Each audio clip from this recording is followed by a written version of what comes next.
그 지난 2020년 정확히 날짜는 12월 15일이었던 것 같은데 그때 이제 이런 강연을 정의당하고 한번 했었습니다. 주택임대차 보호법이 당시에 개정된 지 한 5개월 지나서 강연을 했었고요.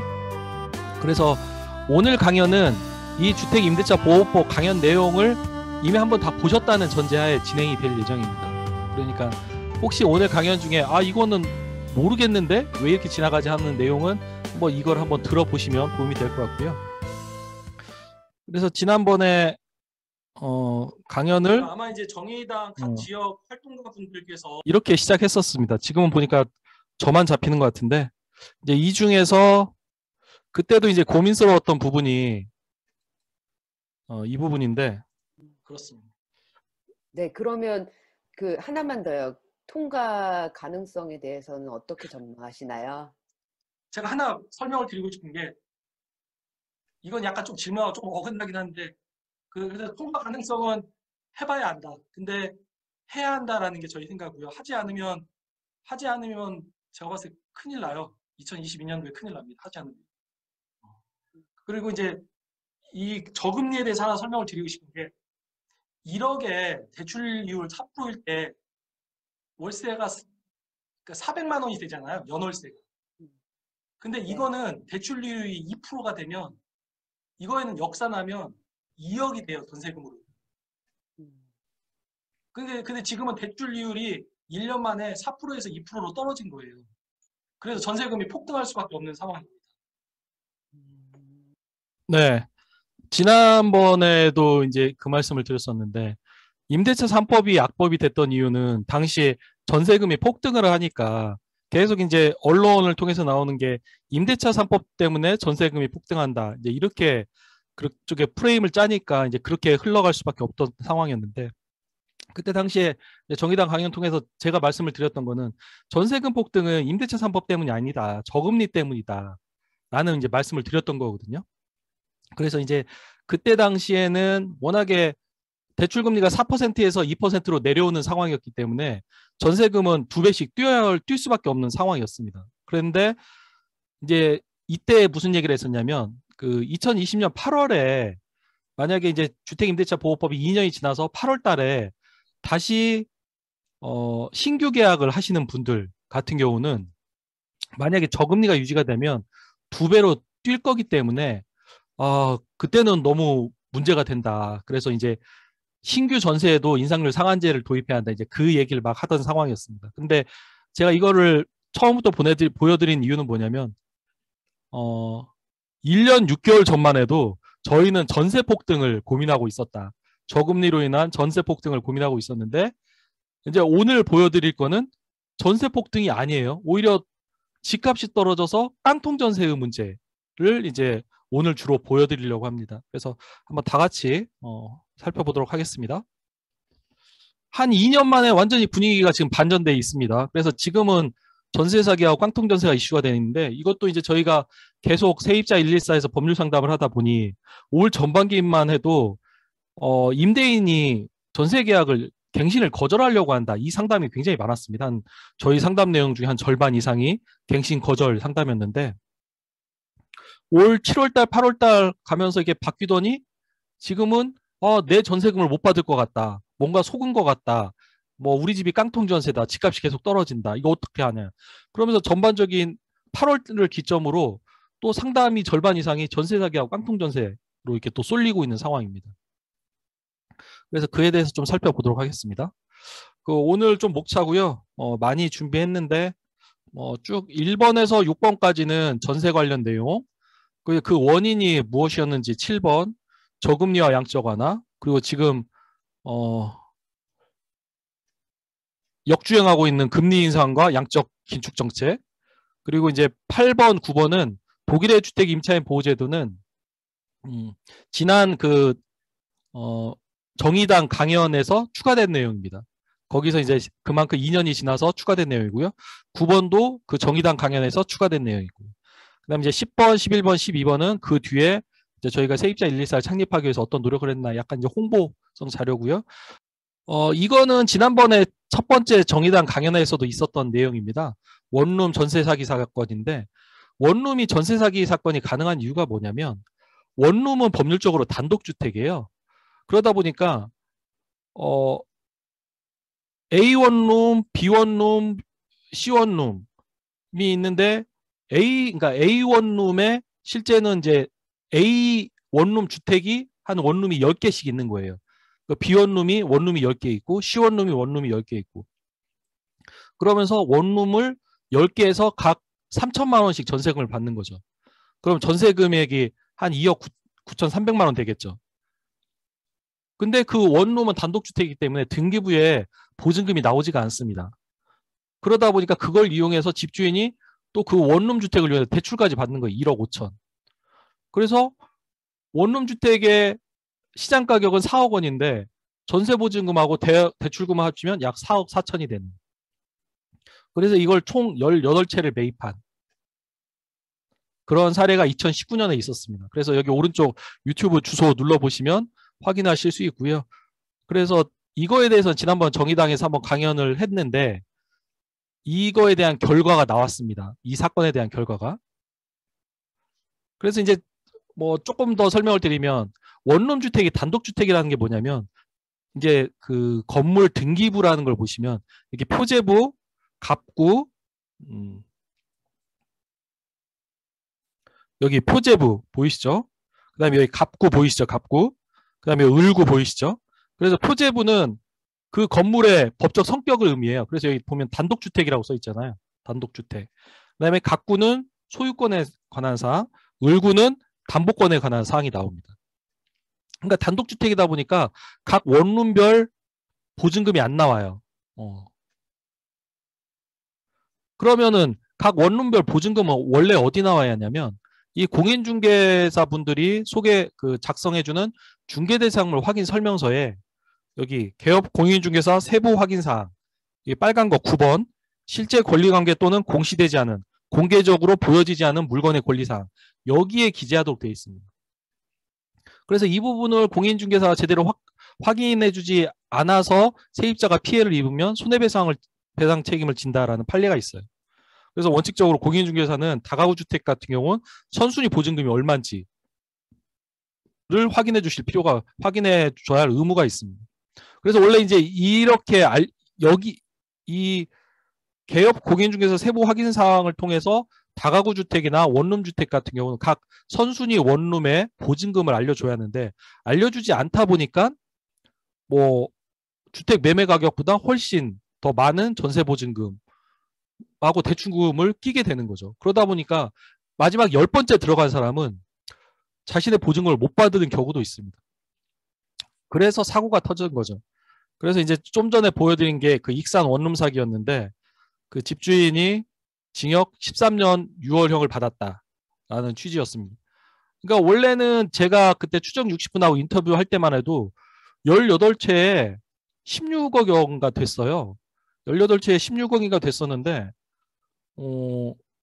훨씬 늘었더라고요. 40억대 원룸촌 사기 사건과 관련해 대법원이 집주인 49세 강모 씨의 상고를 기각해 징역 13년 6개월을 선고한 원심을 확정했습니다. 강 씨는 익산 시내대학가에서 현재도 잠적한 친동생과 함께 전세 세입자 등 피해자 122명으로부터 보증금 46억 원을 빼돌려 은닉한 혐의로 기소됐습니다. 122명에 46억이네요.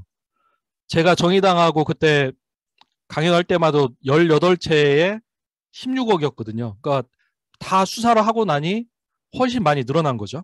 다가구 주택이나 원룸 주택처럼 법률적으로 단독주택인 경우에는 그 임대인이 정확하게 그 외부에서 그 각 다가구 그 집 그리고 원룸의 보증금을 정확히 알 수 없는 걸 이용을 해가지고 보증금을 굉장히 많이 받습니다. 그리고 또 외부로 등기에 기재가 안 되다 보니까 또 대출금도 받고요. 그래서 깡통 주택이 굉장히 많습니다.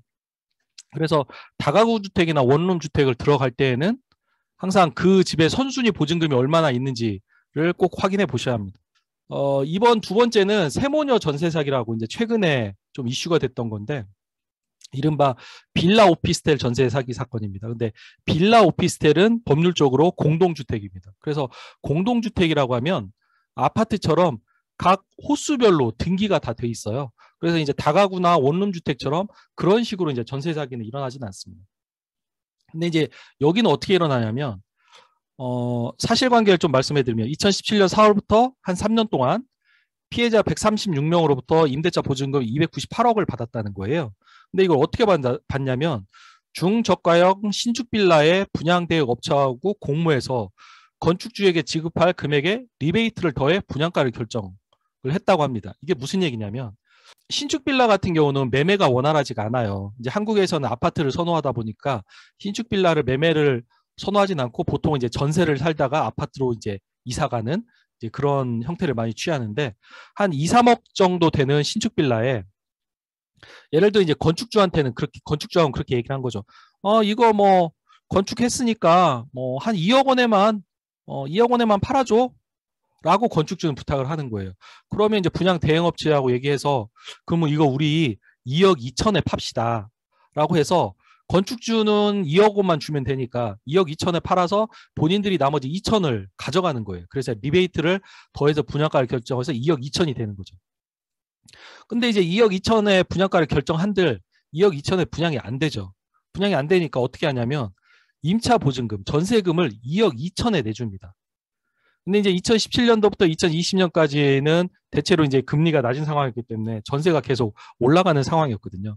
그래서 이제 이 세입자분들이 막 구하다가 또 신축 빌라고 하니까 여긴 좀 안심해도 되겠다라고 해서 2억 2천에 전세 계약을 체결하는 겁니다. 그 다음에 이제 건축주한테는 2억 2천에 체결한 다음에 건축주한테는 2억 원을 주겠죠. 그럼 이제 건축주는 이걸 팔고 나가려고 한 사람이기 때문에 2억 원을 받고 나갑니다. 그 다음에 이제 소유자한테 누구한테 넘겨야 할 거 아니에요. 그래서 이제 이때 당시에 주범이 김 씨라는 어머니였고 이 김 씨의 두 딸한테 소유 명의를 넘긴 거예요.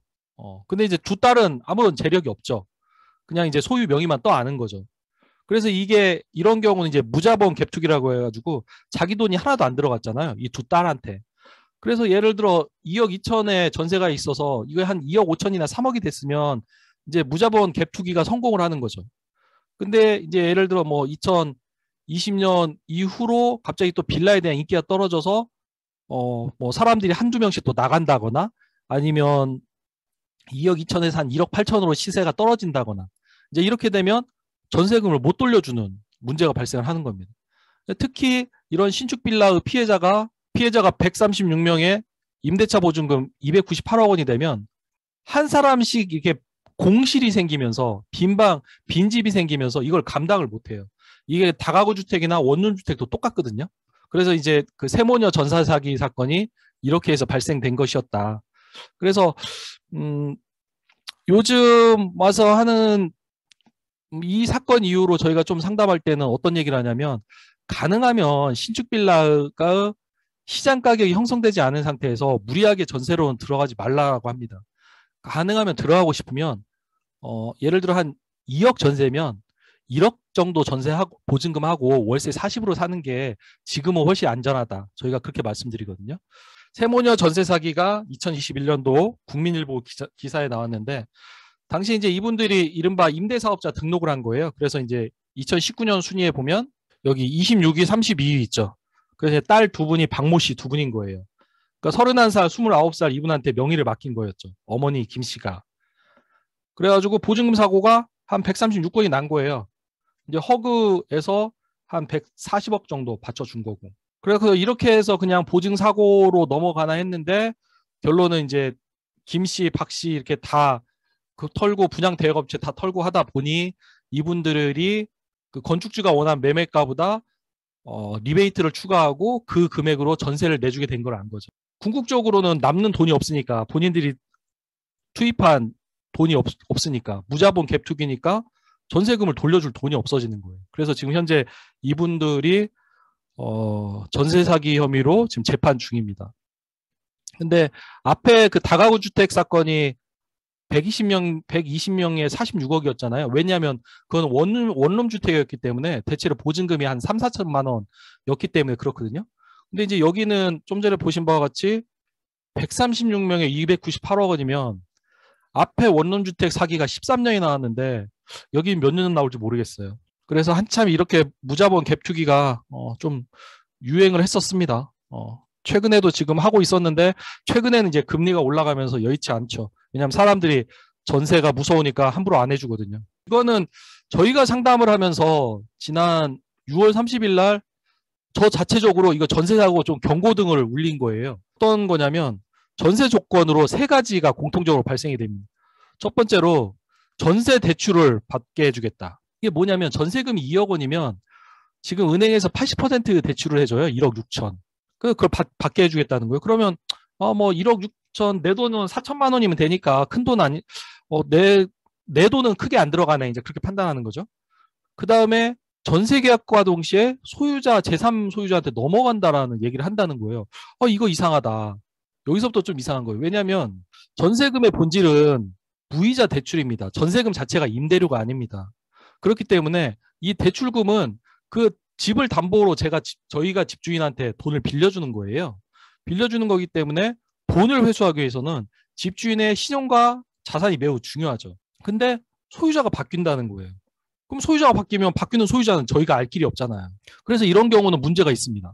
그리고 이제 경우에 따라서는 어떤 게 있냐면 전세 대출금 이자 중에 일부를 지급해 준다는 거예요. 그럼 이거 참 이상하다.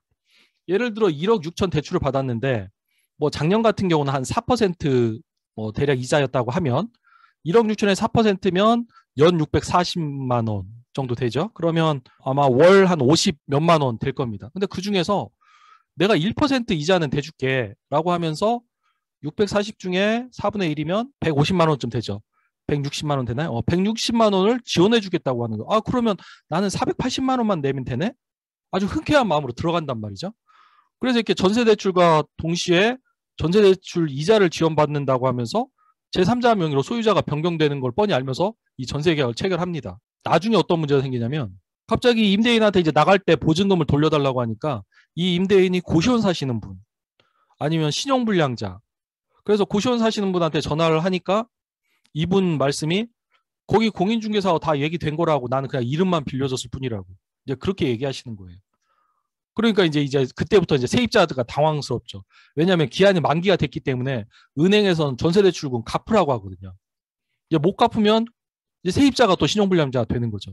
이자가 그 이체 넘으면 또 한 20% 또 이렇게 쭉 늘어나고, 그때부터 이제 굉장히 당황스럽게 되는 겁니다. 그래서 이제 결론은 이제 저희가 이런 문제가 있으면 일단은 소유자 변경 부분에 대해서는 굉장히 예민해야 한다.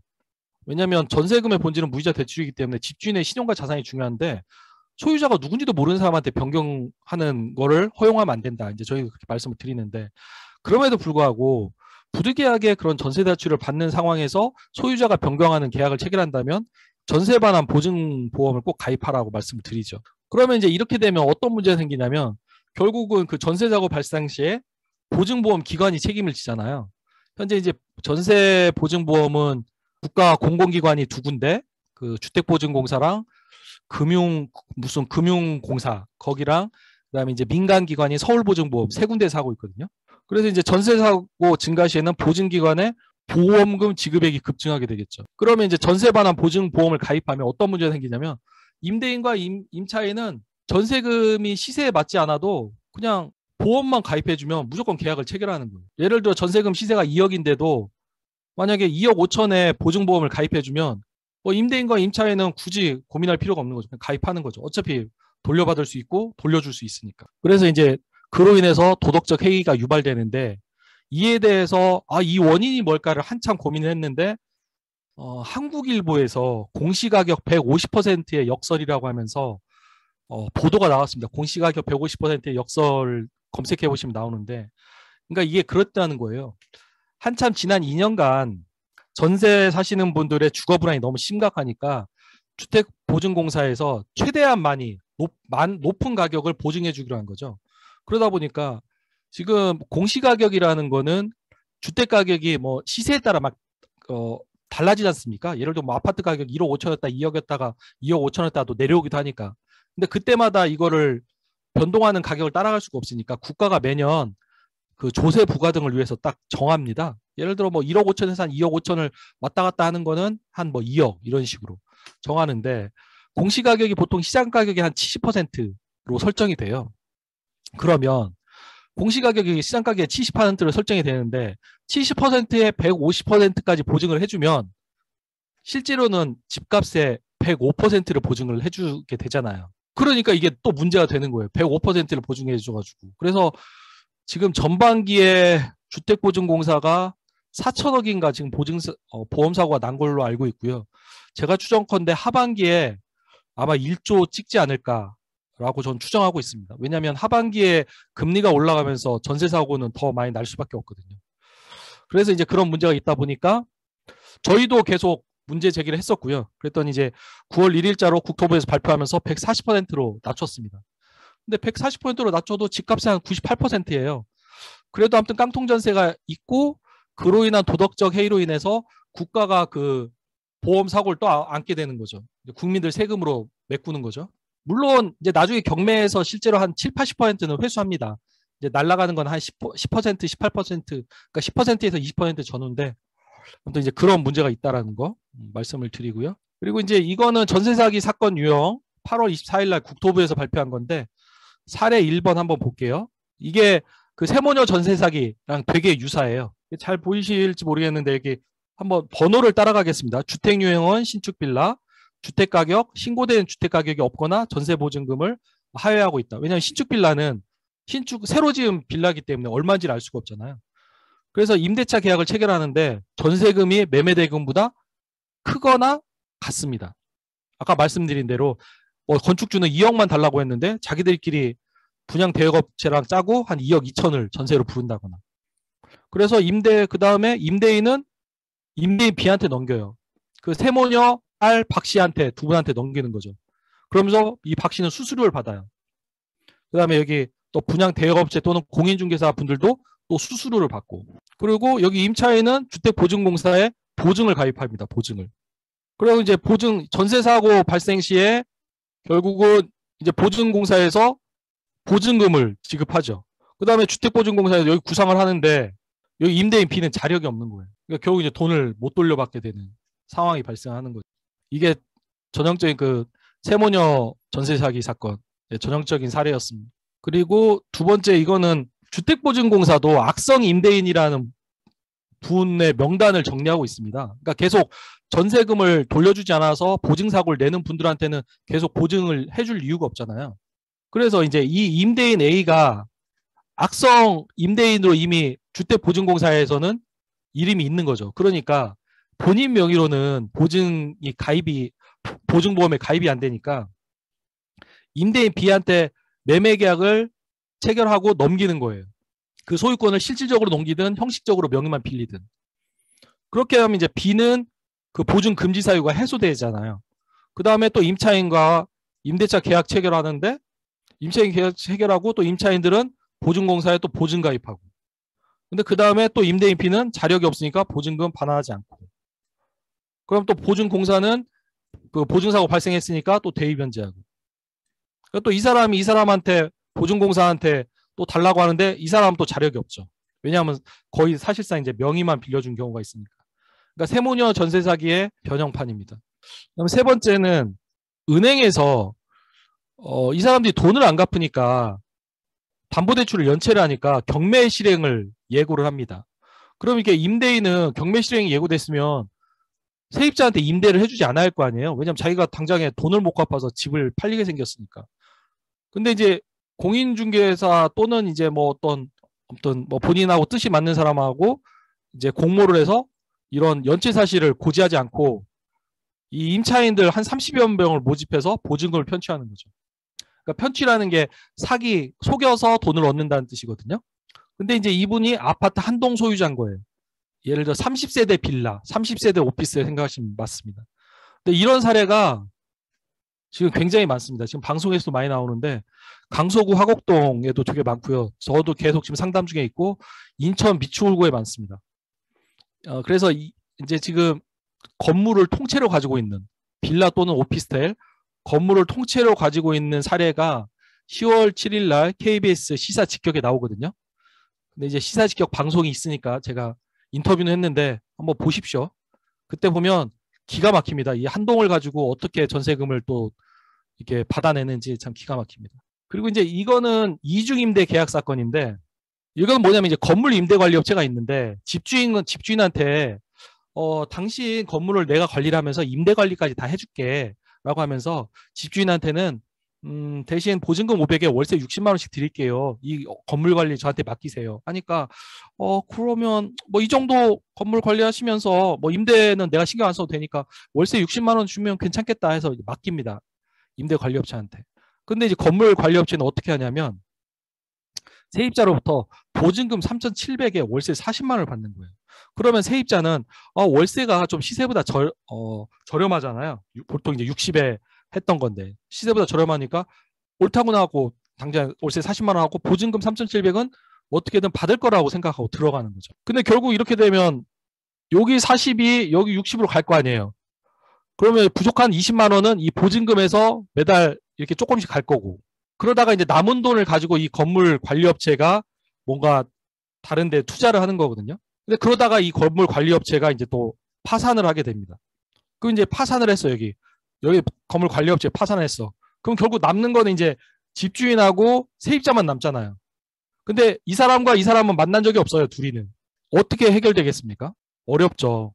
근데 이제 이때 당시는 저는 물론 이제 세입자 편에서 뭐 정리를 했지만, 당시에 집주인이 건물관리업체한테 건물관리 계약서를 작성을 해주면서 임대 계약을 위임을 해주면서 인감증명서를 첨부를 했습니다. 그래서 그런 사례 같은 경우는 관련 판례도 많이 있어요. 그건 집주인이 책임져야 한다고. 인감증명서를 건물관리업체가 위조했으면 그건 이제 세입자가 피해보는 거고, 인감증명서가 집주인의 진짜면 이제 집주인이 책임져야 하고 그런 사안이거든요. 그래서 결국은 이 사건은 세입자가 보호를 받은 사건입니다. 이 사건은 강서구 마곡동 오피스텔에서 되게 크게 한번 벌어졌던 사건이었습니다. 그래서 이제 대략 전세와 관련해서 이런 일이 발생을 한다라는 말씀을 드리고요. 이번에는 전세 폭등 사례를 말씀을 드리려고 해요. 지금까지 말씀을 드린 게 전세 사기하고 깡통 전세잖아요. 올 8월 달 금리가 갑자기 오르면서 올 8월 달부터 전에도 말씀드렸지만 이제 저희들 세입자 상담도 전세 사기하고 깡통 전세로 많이 있습니다. 근데 다시 1년 전으로만 돌아가도 2021년 7월 30일 날 국민청원에서 이제 이런 청원이 있었어요. 47살 초등학생 딸 하나 있는 가장입니다. 이날 이때까지 열심히 살았습니다. 정말 열심히 살았습니다. 열심히 일하고 받은 월급 한 푼 두 푼 모아서 돈이 모이면 집을 사려고 미뤘습니다. 돌이켜보면 무리하게 대출을 받아서 아파트를 살 수 있었던 시점도 있었습니다. 하지만 이 정부를 믿었습니다. 부동산 정책 자신 있다. 지금 사면 후회할 것이다. 자신만만한 정부의 이야기를 믿었습니다. 결혼하고 거의 20년 동안 큰 싸움 한 번 없던 저희 부부가 요새 거의 매일 싸움입니다. 3억 원짜리 전세가 내년에 5억 5천만 원이 된다고 합니다. 아무리 노력을 하고 머리를 짜내서 궁리를 해도 2억 5천만 원이 나올 구멍은 없습니다. 답도 없고 해결책도 없고 희망도 없는 문제를 두고 부부가 거의 매일 싸우고 있습니다. 싸우다 지쳐서 이제는 왜 싸우는지조차 모르고 싸웁니다. 국민이 국가의 정책을 믿고 정부 수반의 말을 믿은 대가가 이렇습니다. 지금 전세 사는 집에서 딸이 다니던 학교 전학시키지 않고 계속 다니게 하고 월급 아껴서 한 푼 두 푼 모아가는 것. 그것이 그리도 크고 허황된 꿈인가요? 그렇게 제 가정과 가족의 행복을 지키기 위해서 1년 남짓 동안 제가 할 수 있는 일은 범죄밖에 없습니다.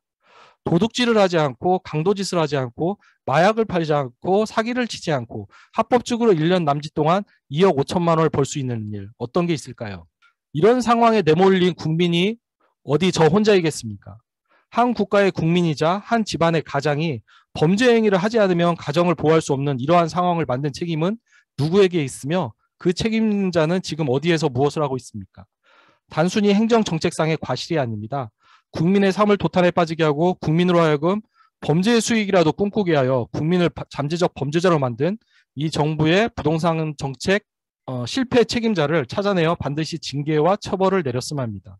그것이 내가 꿈꾸는 결과가 정의로운 사회일 것 같습니다. 그래서 1년 전에 제가 이 국민청원을 뉴스로 접하고 나서 이거 진짜 찾아봤습니다. 찾아보고 이제 그때 기억을 남기기 위해서 이거를 복사해 놨었는데 너무 마음이 아프고 한국 사회의 노동계층에서 노동소득으로 사시는 분들의 심정이 절절하게 느껴지잖아요. 그리고 이제 이 내용 중에 보면 제가 있었던 제가 제 아내랑 굉장히 사이가 좋았는데 막 전세 가격 급등하고 주택 가격 급등하니까 제 아내랑 그 천사 같은 제 아내가 막 저한테 또 막 뭐라고 하는데 그게 너무 느껴지는 거죠. 그래서 이게 아마 진짜 한국 사회에서 정직하게 노동소득으로 사시는 분들의 심정을 담았다라고 생각을 합니다. 근데 이제 당시 저는 이거를 민변 변호사들한테 좀 소개를 하면서 문제는 이 본질이 이게 아니다라고 하면서 당시 말씀을 드렸던 게 있어요. 지금으로부터 딱 1년 전만 들어가도 이렇게 전세 폭등으로 인해서 엄청나게 많은 사람들이 힘들어했던. 근데 그로부터 1년이 지금은 오히려 집값하락으로 인해서 깡통 전세로 힘들어하는 1년 만에 완전히 다른 세상이 돼 있잖아요. 그럼 그거는 왜 그런지를 우리는 좀 알 필요가 있겠죠. 그래서 이제 지금부터 그 말씀을 드리려고 하는데 사실 이제 한국 사회에서 이 부분을 다 감춰요. 왜냐하면 진보 진영에서는 굳이 전세에 대해서 이렇게 상한율 얘기를 하길 꺼리는 거고 또 저희 보수 진영에서는 굳이 갱신제도를 인정해주지 않으려고 하는 거고 근데 거기에 사이에서 실제로는 노동소득으로 살아가시는 분들 노동계층만 힘든 거죠. 그래서 저는 시민사회에서 전세 문제에 대해서 얘기를 해야 한다라고 생각을 하거든요. 그래서 지금은 전세 문제에 대해서 좀 말씀을 드리도록 하겠습니다. 전세가 폭등했던 이유는 그 2020년 7월 달에 여기 보시면 2020년 7월 달에 우리나라 역사상 최저금리였던 0.5%까지 내려옵니다. 파란색이 한국 기준금리고 미국 같은 경우는 0%로 내려왔죠. 그 2016년도 초반에 다시 이제 금리를 올리기 시작하다가 2.5%까지 올렸다가 다시 코로나 빵 터지면서 2020년 3월에 0%까지 내려옵니다.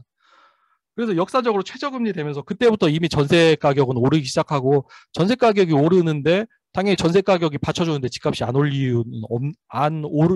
오르지 않을 이유는 없는 거죠. 그래서 이때부터는 이미 전세 가격하고 집값 급등이 예상이 됐던 부분이었어요. 그리고 이제 저금리는 좀 전에 보여드렸고 양적 완화 정책이라고 하면 돈을 푸는 거죠. 이 빨간색이 지금 미국의 중앙은행 2008년도 세계 경제 금융위기 때 한 4조 달러를 풀었다고 합니다. 미국 중앙은행에서. 근데 코로나 터지면서 한 8조, 9조까지 풀었다고 해요. 여기가 미국이고요. 그다음에 중간이 유럽입니다. 유럽도 보면 2배는 아니어도 한 1.5배는 푼 걸로 보이죠. 일본은 거의 그대로 풀었던 것 같고요. 그래서 코로나가 터지면서 16조 달러에서 전체 돌아다니는 금액이 한 24조 달러까지 시장에 늘어난 이 돈은 한국에서 환전을 통해서 다시 한국으로 다 들어오게 됩니다. 그러니까 돈이 풀리는 거죠. 양적 완화라는 게. 그러니까 돈이 풀리면 결국 화폐 가치가 떨어지게 됩니다. 화폐 가치가 떨어지면 상대적으로 자산 가치는 올라갈 수밖에 없죠. 왜냐하면 돈 가치가 떨어지니까. 그래서 이제 당시에 전세 가격이 폭등할 수밖에 없었다. 그 얘기 계속 드렸어요. 2020년 7월 달부터 계속 드렸고 그 아까도 보시면 우리 정의당에서 2020년 12월 달에도 그때도 말씀드렸었습니다. 저금리로 인해서 전세 가격은 2배로 올 수밖에 없다고. 근데 이제 이 부분은 올해부터 이제 달라지는 부분이죠. 이렇게 쭉 낮췄다가 2020년 한국은행은 좀 빨리 올렸습니다. 2021년 8월 달부터 올렸고요. 미국 같은 경우는 올해 3월 달부터 올렸습니다. 그러면서 이제 금리 인상하고 양적 긴축을 한다고 하는 거죠. 그러면서 금리 인상 같은 경우는 지금 금리 인상 같은 경우는 미국 같은 경우는 9월 22일 날 3.25%까지 올렸어요. 근데 역사적으로 0%에서 0.25에서 3.25까지 올리는 경우는 극히 드뭅니다. 보시면 아시겠지만 1980년대 당시에 물가가 엄청 높았던 때 그때 한 18%까지 올렸었죠. 그 미국 중앙은행이었던 폴 볼커인가요? 볼커 은행장 이때까지 올렸었는데 이때 외에는 이렇게 뭐 6개월 만에 3% 올린 경우가 없어요. 6개월 만에 3% 올리게 되면 어떤 일이 발생하냐면 1991년도에 일본에서 그 부동산 버블이 꺼질 때 그때 한 1년 6개월 만에 한 4% 전후로 올립니다. 그리고 2008년도에 여기 서브프라임 모기 사태 터질 때 미국에서 리만 브라더스 터질 때 그때도 한 1년 6개월 만에 4% 전후로 옮겨요. 그러니까 1991년도 일본에서 버블이 터지고 2008년도에 미국에서 버블이 터질 때 금리 올리는 것보다 훨씬 더 빨리 6개월 만에 3%로 올린 거예요. 그러다 보니까 지금은 오히려 금리가 올라가니까 예전에 정의당에서 했던 얘기대로 4%에서 2%로 오르면 전세 가격이 2배로 오르잖아요. 근데 지금 어떤 상황이냐면 대출 금리가 2%에서 6%로 올라가는 상황이에요. 그럼 전세 가격은 뚝 떨어지겠죠. 그에 따라서 집값도 뚝 떨어지게 됩니다. 현재 지금 그런 상황입니다.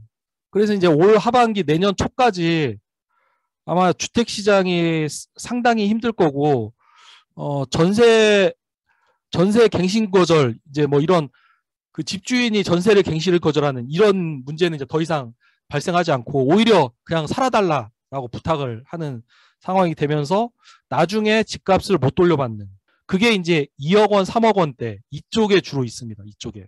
아파트 같은 경우는 시세가 다 형성이 되기 때문에 한 60, 70에서 형성이 돼요. 특히 서울, 경기도는. 근데 이게 빌라 같은 경우는 한 2억, 3억대 되는 쪽에 그쪽이 좀 문제가 있어요. 그게 전세가율이 지금 보니까 한 90% 전후 되더라고요. 그쪽을 좀 봐주시면, 정의당에서 좀 봐주시면 좋을 것 같습니다. 그래서 뭐 그런 문제가 있고, 이거는 이제 미국의 기준금리 변동 추이인데 지난 100년간의 역사거든요. 지난 100년간의 역사를 보시면 막 금리가 계속 낮은 건 아니다. 그냥 올라갈 때는 확 올라간다. 근데 지금은 우리 미 연준의 파월 그분이 인플레이션을 잡겠다고 뭐 연말까지 4% 올린다고 하고 있죠. 4%면 여기죠, 지금. 4% 금리가 보이세요? 4% 금리면 2008년 수준으로 가는 거예요. 2008년 수준으로. 2009년, 8년 수준으로. 한 15년 전으로 가는 거지, 금리가. 그렇기 때문에 지금 전 세계적으로 지구촌 경제가 들썩들썩 하는 거거든요. 오늘도 뉴스 보니까 뭐 영국에서 IMF 구제금융을 신청한 해 만에 지금 그러고 있더라고요. 그래서 이제 그런 문제가 있다. 그러니까 결국 전세라는 거는 본질이 대출이기 때문에 금리의 변동에 따라서 급변동하게 된다. 그래서 한국 사회는 전세 문제에 대해서 고민을 해야 합니다. 그러니까 예를 들어 지금처럼 금리가 올라가면 전세는 내려오기 때문에 한편으로는 나요. 진보 진영에서 생각하시는 전세 가격을 하락시키는 그런 기술로는 쓰일 수 있는데, 예를 들어 거꾸로 다시 금리가 낮아지기 시작하면, 근데 그때 가서 제도를 고치려고 그러면 그때 이제 집주인들이 안 받아주죠. 왜냐하면 전세 가격 오르고 있으니까.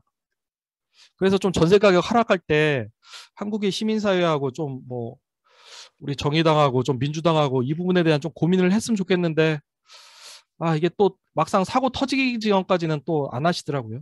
아무튼 현재 그런 문제가 있다는 것까지 말씀드리겠습니다. 그리고 이제 8번 독일의 주택 임차인 제도는 그 지난 그 정의당 첫 번째 주택임대차보호법 강연 자료 이후에 추가된 내용 좀 보태겠습니다.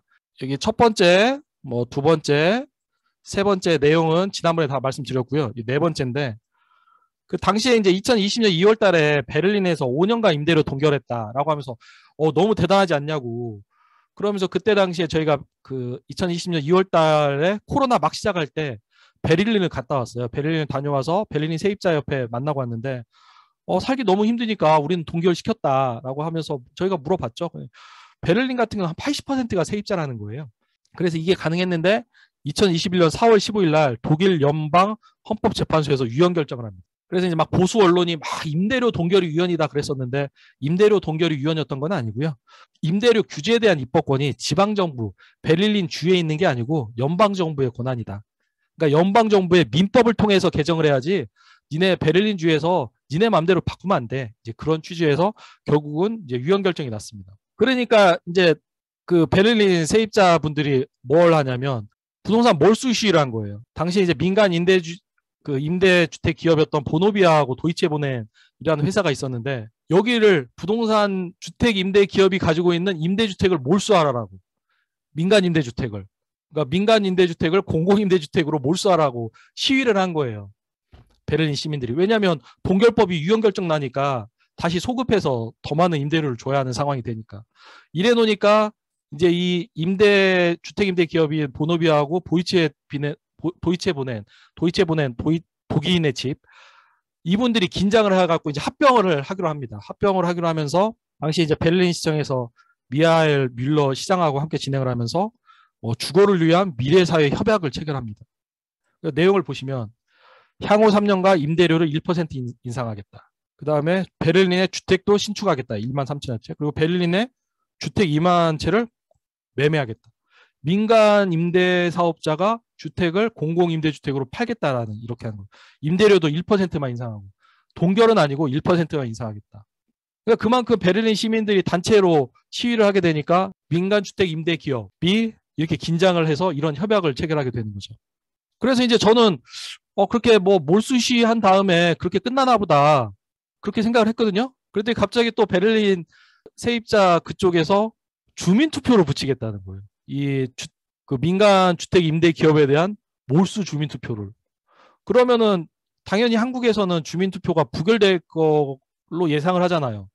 어떻게 사기업체의 재산을 몰수를 해? 국가가, 아니 그 주가. 예를 들어 뭐 서울시가 민간 임대기업 부영의 임대주택을 몰수했다고 생각을 해보세요. 한국에서는 상상할 수 없는 건데 거기는 하더라고요. 그래서 저는 당연히 부결될 줄 알았는데 찬성표가 과반수를 넘었습니다. 56.4%. 와, 대단했죠. 그래서 이제 당시에 이제 운동을 했던 게 도이치에 보낸 몰수 운동이었고, 뭐 도이치에 보낸하고 보노비아는 베를린에 보유한 임대주택이 전체 물량의 15%, 24만 채. 200만 채 중에 15% 정도 되겠네요. 200만 채 중에 15%에서 24만 채를 가지고 있었던 거죠. 그러니까 이분들이 너무 임대료를 높게 부르니까 베를린시 세입자들이 단결해가지고 이제 몰수 주민투표도 하는데 56% 찬성을 하는. 그래서 저희가 궁금해가지고 그때 당시에 우리 정의당에서도 아마 공동 주최했던 것 같은데 뭐 11월 진보포럼이라는 곳에서 당시 활동가, 베를린의 활동가 볼칸 세이만이라는 분하고 좌담회를 했는데 결론은 뭐냐면 독일 기본법에는 토지 및 생산수단에 대해서 공유재산으로 전환할 수 있는 법적 규정이 있는 거예요. 근데 한국에는 없습니다. 그런 거는. 물론 이제 공공 필요에 의해서 공용 수용하는 규정은 있는데 한국 헌법과 독일 보건법은 좀 많이 다르죠. 이거는 이제 민간 재산을 이렇게 돌릴 수 있다는 거고 이거는 뭔가 공익 사업이 인정이 돼야 하는 거거든요. 근데 이제 민간 임대주택 기업을 몰수하는 걸 공익 사업으로 본다라는 내용은 토지 수용법에 없거든요. 우리나라에는. 그래서 이제 어려웠는데 들어보니까 시민 73%가 찬성해서 참여해서 56%가 찬성했다더라. 물론 이제 법적 구속력은 없는데 당시에 이제 그 독일 총선하고 같이 이루어졌는데 엄청난 압박을 느끼는 거죠. 정치인들은. 그래서 와, 이게 세입자가 단결하면 또 이렇게 민간 임대 주택 기업조차 압박을 할 수 있구나. 그러니까 한국식으로 얘기하면 한국 세입자 124의 회원들이 단결해서 부영이라는 임대 기업을 떨게 만든 거죠. 전 정말 이게 충격적이었습니다. 작년에. 그다음에 더 충격적인 거. 그래서 이제 제가 여기 도이체보넨과 보노비아의 주식을 한번 봤어요. 그 독일 주식인데 여기 보시면 여기 뚝 떨어지는 데 있잖아요. 뚝 떨어지는데. 뚝 떨어지는데. 이 무렵이 보면 2021년 9월 달하고 딱 매칭이 됩니다. 와. 그래서 제가 놀랬던 건 뭐냐면 제가 이분한테 이 볼칸 세이만한테 질문했던 게 전 세계 지구촌에서 금융자본가가 너무나 많은 힘을 갖고 있는 것 같다. 베를린은 어떠냐 했더니 베를린도 그렇다는 거예요. 베를린도 이 도이체보넨이나 보노비아 같은데 이 다국적 금융 투자 기업이 들어와 있다는 거죠. 그래서 제 기억은 당시 블랙록을 언급했던 것 같은데 그래서 결국은 베를린 시민들이 블랙록이라는 다국적 투자 기업, 금융 투자 기업에 투자를 하고 그 사람들이 민간 임대주택에 투자를 하고 민간 임대주택 기업은 또 베를린 세입자로부터 높은 임대료를 받는 구조라서 고민이 많다. 그 얘기를 했는데 그 몰수 투표를 딱 과반수 넘긴 다음에 딱 그 주식 가격이 뚝 떨어진 거야. 뚝뚝 정말 뚝. 야, 이 세입자 운동을 제대로 하면 기업의 주식도 떨어뜨리는구나. 그러니까 수익률을 떨어뜨린 거죠. 아까 5월 달에 보시면 임대료를 1%로 제한하잖아요. 주택 임대 기업은 임대료로 먹고 사는데 1% 제한하니까 수익률이 아무래도 떨어질 수밖에 없는 거죠. 그래서 또 세입자 운동을 좀 제대로 하면 또 이런 일도 있더라. 자본주의 시대에 이런 주식회사의 주가도 떨어뜨리더라라는 소개를 해드린 거고요. 그리고 이제 실거주를 위한 갱신 거절 판례는 뭐냐면 앞에 그 정의당 주택임대차보호법 한번 들어보시면 원래 2020년 7월 31일 날 주택임대차보호법이 개정되면서 계약 갱신 제도가 도입이 되는데 이 입법 취지는 뭐냐면 정당한 사유가 없는 한 원칙적으로 임대 계약 기간을 4년을 보장하겠다는 거예요. 2년에서 4년을 보장하겠다는 겁니다. 원칙적으로. 다만 예외적으로 임대인의 불가피한 사정이 있으면 예외적으로 갱신 거절을 인정을 해주는 거죠. 그래서 갱신 거절 사유가 한 9가지 쭉 있는데 그중에서 다른 거는 특별히 문제가 안 돼요. 근데 임대인들이 실거주하겠다. 이런 이유로 그러니까 본인들이 들어와 살겠다는 거죠. 아니면 본인의 가족들이. 그러니까 본인의 가족들이 실거주하겠다고 그러면 뭐 임차인도 나갈 수밖에 없는 거죠. 그 부분은 뭐 프랑스 법이나 독일 법이나 다 이게 선진적 입법이 다 그 부분은 인정을 해주고 있습니다. 근데 뭐가 문제냐면 그 법이 시행된 후에 한국 법원에서 그러면 임대인의 갱신 거절이 정당한지를 판단을 해줘야 하잖아요. 근데 확실히 이게 한국의 부동산 시장은 투기적 주택 시장에서 집주인들 우선으로 생각을 하다 보니까 그냥 집주인이 실거주한다고 하면 그거는 임대인의 주관적 사정이란 거기 때문에 실거주 사유에 대한 입증 책임을 임차인이 부담을 해야 한다는 거예요. 우리 판사님들이. 그러니까 저희는 그거 아니다. 입법 취지가 원칙이 갱신, 예외가 불허니까 불허되는 사유를 임대인이 입증을 해야 한다라고 주장하고 있는데 이 한국 사회가 무너한 거죠. 왜냐하면 집에 투자하는 문화를 용인하고 있잖아요. 한국 사회는.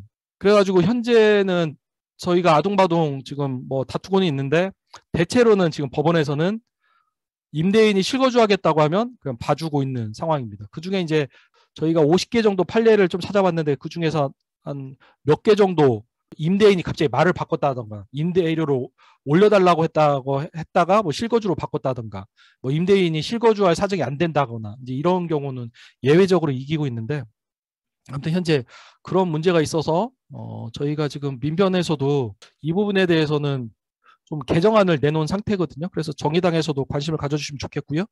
무엇보다도 이제 독일, 프랑스, 일본 등 계약 갱신을 허용하고 있는 나라에서는 실거주 사양 입증 책임을 당연히 임대인이 부담해야죠. 예외적 불허니까. 실거주 사유에 대해서 엄격하게 입증을 하도록 하고 그냥 내가 실거주할게 라고 해서 실거주를 인정하면 안 되는데 현재 한국은 그러고 있다라고 합니다. 그래서 원래 지금 법원의 판단이 잘못되고 있는 건데 뭐 계속 법원에서 그렇게 판단하고 있으니까 안 되면 법을 바꿔야 한다. 뭐 지금 뭐 그런 상황이 있습니다.